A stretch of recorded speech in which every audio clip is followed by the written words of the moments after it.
아멘. 사사기 20장 12절에서 28절 말씀입니다.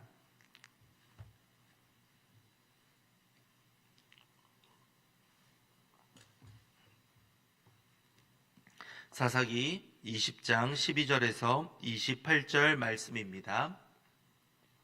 교독합니다. 이스라엘 지파들이 베냐민 온 지파에 사람들을 보내어 두루 다니며 이르기를 너희 중에서 생긴 이 악행이 어찌 됨이냐. 그런즉 이제 기브아 사람들 곧 그 불량배들을 우리에게 넘겨주어서 우리가 그들을 죽여 이스라엘 중에서 악을 제거하여 버리게 하라. 나 베냐민 자손의 그들의 형제 이스라엘 자손의 말을 듣지 아니하고 도리어 성읍들로부터 기브아에 모이고 나가서 이스라엘 자손과 싸우고자 하니라. 그때 그 성읍들로부터 나온 베냐민 자손의 수는 칼을 빼는 자가 모두 26,000명이요 그 외에 기브아 주민 중 택한 자가 700명인데 이 모든 백성 중에서 택한 700명은 다 왼손잡이라 물매로 돌을 던지면 조금도 틀림이 없는 자들이더라. 베냐민 자손 외에 이스라엘 사람으로서 칼을 빼는 자의 수는 40만 명이니 다 전사라. 이스라엘 자손이 일어나 베델에 올라가서 하나님께 여쭈어 이르되 우리 중에 누가 먼저 올라가서 베냐민 자손과 싸우리이까 하니 여호와께서 말씀하시되 유다가 먼저 갈지니라 하시니라. 이스라엘 자손이 아침에 일어나 기브아를 대하여 진을 치니라. 이스라엘 사람이 나가 베냐민과 싸우려고 전열을 갖추고 기브아에서 그들과 싸우고자 하매 베냐민 자손이 기브아에서 나와서 당일에 이스라엘 사람 22,000명을 땅에 엎드려 드렸으나 이스라엘 사람들이 스스로 용기를 내어 첫날 전열을 갖추었던 곳에서 다시 전열을 갖추니라. 이스라엘 자손이 올라가 여호와 앞에서 저물도록 울며 여호와께 여쭈어 이르되 내가 다시 나아가서 내 형제 베냐민 자손과 싸우리이까 하니 여호와께서 말씀하시되 올라가서 치라 하시니라. 그 이튿날에 이스라엘 자손이 베냐민 자손을 치러 나아가매 베냐민도 그 이튿날에 기브아에서 그들을 치러 나와서 다시 이스라엘 자손 18,000명을 땅에 엎드려 드렸으니 다 칼을 빼는 자였더라.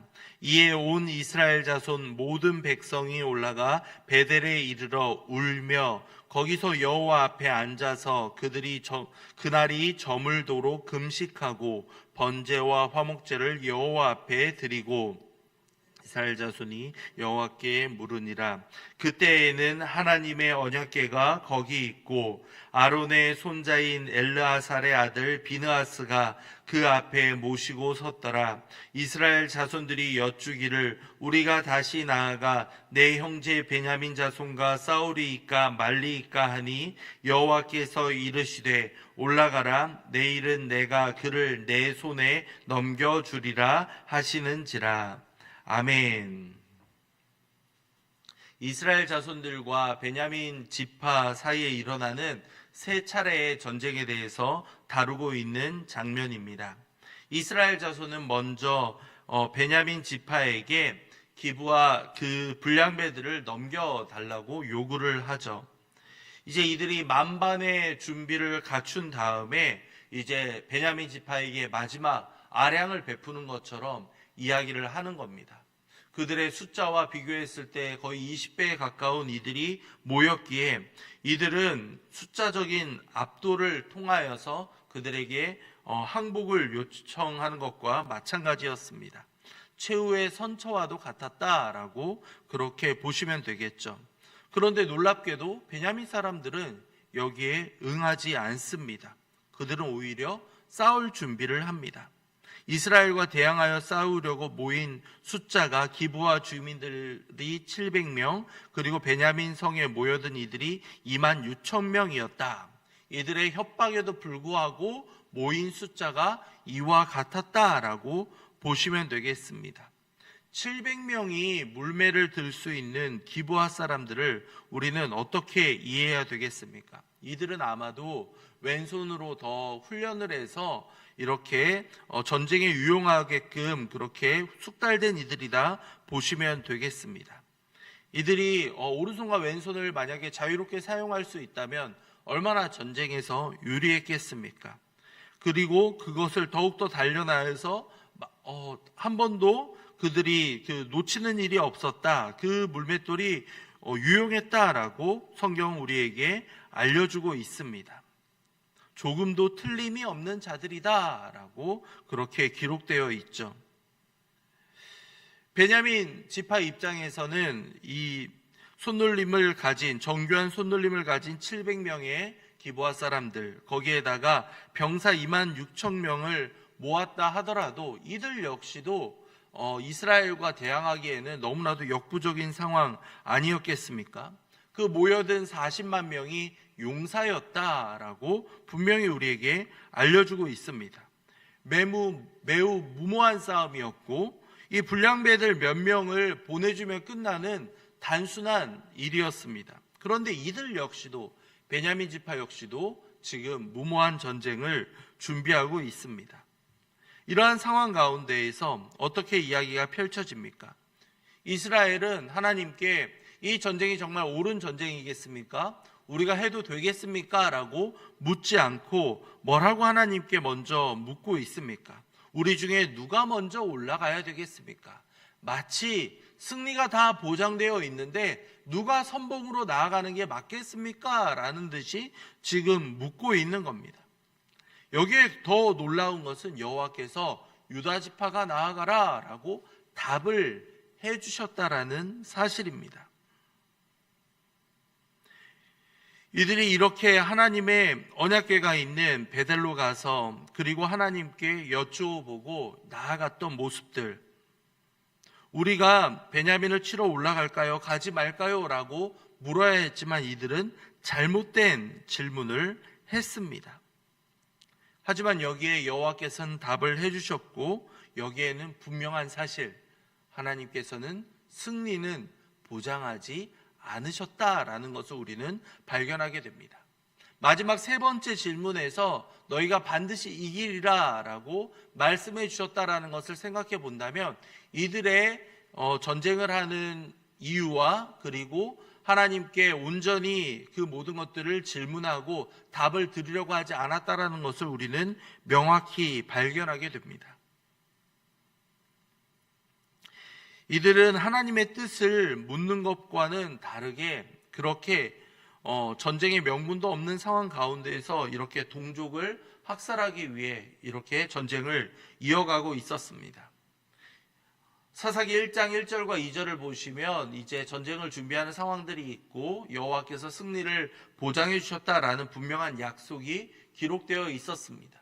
네, 하나님께서는 승리를 약속해 주신 전쟁에서는 반드시 승리할 수 있도록 이끄시는 능력의 하나님이십니다. 그런데 승리가 보장되지 않은 상황, 명분이 명확하지 않은 전쟁에서는 하나님께서는 승리를 먼저 약속해 주지 않으셨습니다. 이들은 다시 한번 일어나서 전열을 가다듬고 다시 한번 나아갑니다. 그런데 두 번째 전쟁에서도 이들은 결국 패하고 맙니다. 첫 번째 전쟁에서 22,000명이 쓰러졌고 거의 베냐민 총 군사가 27,000명이었기 때문에 1대1의 상황 가운데에서 패배하지 않았습니까? 그런데 또다시 이들은 여호와께 잘못 물었고 패하게 됩니다. 이튿날에는 뭐라고 묻습니까? 한번 찾아볼까요? 25절부터 한번 보시기 바랍니다. 26절을 볼까요? 이에 온 이스라엘 자손이 모든 백성이 올라가 베델에 이르러 울며 거기서 여호와 앞에서 앉아서 그날이 저물도록 금식하고 번제와 화목제를 여호와 앞에 드리고 첫째 날과 둘째 날에 패배를 경험한 다음에 이들은 이제 여호와 앞에서 금식하며 하나님께 도움을 요청하고 있습니다. 첫째 날에 패배한 숫자가 22,000명이었고 그 다음날 패배한 숫자가 18,000명이 되었습니다. 이제 계속해서 패배하고 둘째 날에서는 뭐라고 물었습니까? 우리가 다시 올라가리까? 올라가라. 그랬는데도 패배를 경험한 다음에서야 비로소 이들이 울며 또한 하나님 앞에 번제와 화목제를 드리면서 간구를 하고 있습니다. 하나님, 우리가 정말 가야 하는 것이 맞습니까? 우리에게 정말 승리를 보장하시겠습니까? 라고 묻고 있는 것이죠. 그랬더니 여호와께서 뭐라고 답을 해주십니까? 28절을 볼까요? 아론의 손자인 엘라살의 아들 비느하스가 그 앞에 모시고 섰더라. 이스라엘 자손이 여쭈기를 우리가 다시 나아가 내 형제 베냐민 자손과 싸우리이까 말리이까 하니 여호와께서 이르시되 올라가라. 내일은 내가 그를 내 손에 넘겨주리라 하시니라. 아멘. 자, 전쟁은 하나님께 속해 있습니다. 이 전쟁의 승패는 숫자가 많고 적음에 달려있지 않다라는 것을 우리는 성경 말씀을 통해서 무수히 확인했었습니다. 그런데 이스라엘 자손들은 이러한 실수, 자신들이 그동안 계속해서 그렇게 승리해 왔던 상황들에 도취된 나머지 여호와 앞에서 본질적인 질문을 하지 않았습니다. 이렇게 하는 것이 옳습니까? 우리가 형제를 죽여야 되는 것이 맞습니까? 라는 질문을 하지 않고 그들은 그렇게 베냐민을 그냥 쳐부수겠다라는 생각으로 많은 이들이 모여들었고 그렇게 전쟁을 지속했습니다. 그 결과 이들은 방심을 했고 적은 숫자만 보낸 나머지 완패를 해버리고 맙니다. 두 차례 패하고 나자 이들 역시도 마음 가운데 의문이 생기지 않았겠습니까? 우리가 이들과 싸우는 것이 싸워야 하겠습니까? 말아야 되겠습니까?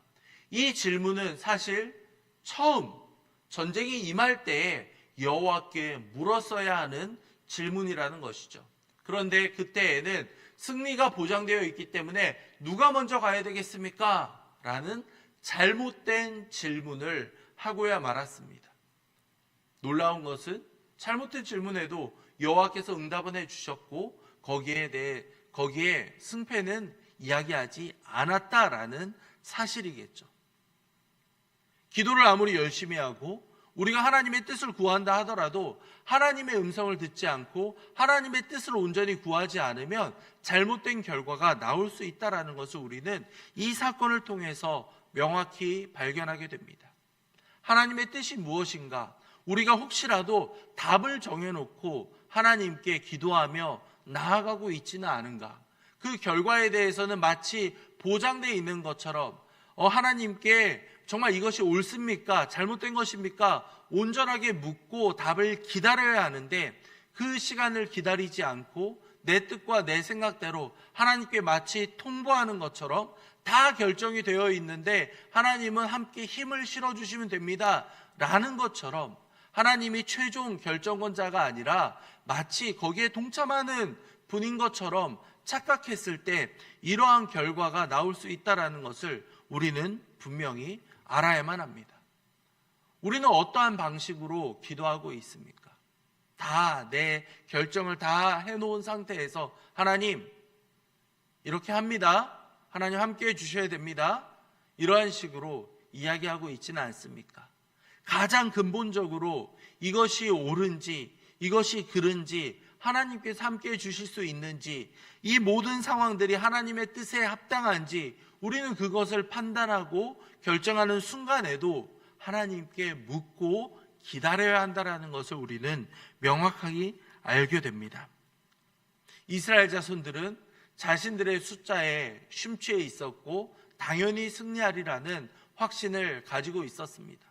베냐민 지파의 수에서 용사들이 나온다 한들 자신들과 비교가 될 수 없다라는 것을 알았기 때문에 이들은 그들에게 협박을 하면서 나아갔던 것이죠. 하지만 하나님께서는 그 전쟁의 승패가 숫자에 있지 않다라는 것을 이들에게 명확히 깨닫게 해주십니다. 이 전쟁 역시도 하나님이 원하시는 전쟁이 아니었다라는 것을 우리는 이 순간들을 통해서 명확히 알게 되죠. 내일 보게 될 상황을 통해서도 이들이 얼마나 또 잔인하게 베냐민 지파를 진멸하려고 하는지를 우리는 확인하게 됩니다. 자, 우리는 과연 기도할 때 어떻게 하나님께 묻고 기다리고 있습니까? 오늘 말씀을 통해서 우리 자신의 기도를 한번 점검해 보면 좋겠습니다. 새벽에 함께 하루를 시작하며 나아가는 분들은 분명 하나님께 기도하며 그 뜻을 구하는 분들이라 확신합니다. 자, 우리 역시도 기도할 때 하나님, 우리가 모든 것을 정하였습니다. 이렇게 갈 거니까 하나님 함께 해주셔야 됩니다. 결말을 정해놓고 하나님께 기도했다면 우리 자신을 되돌아보는 시간이 있으면 좋겠습니다. 하나님, 제가 이 한 걸음을 걸어가는 것이 맞겠습니까? 정말 하나님의 뜻에 합당한 걸음입니까?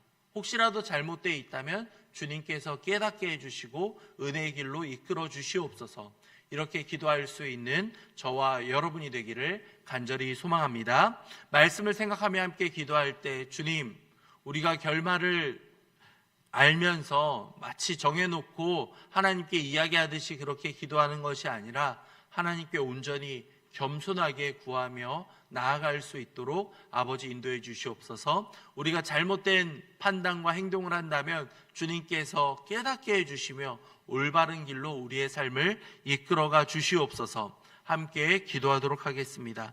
이어서 교회를 위해 기도할 때에 다음 주부터 시작되는 2학기 시작을 위한 특별 새벽 기도회를 위해서 함께 기도해 주시기 바랍니다.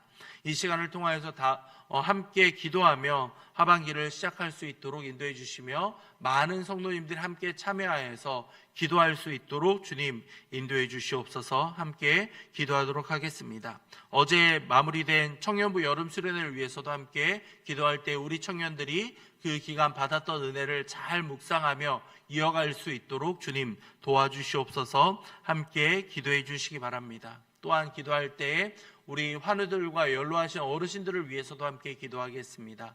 우리 환우들과 어르신들 혹시라도 하나님의 도우심이 필요한 이들이 있다면 주님께서 함께 해주시며 역사해 주시옵소서. 함께 기도하도록 하겠습니다. 수험생들을 위해서도 함께 기도할까요? 우리 수험생들 주님 기억하여 주시며 하나님의 은혜로 남은 기간 최선을 다할 수 있도록 아버지 도와주시옵소서. 함께 기도하신 이후에 각자의 기도 제목으로 기도하고 돌아가도록 하겠습니다. 기도하겠습니다. 사랑과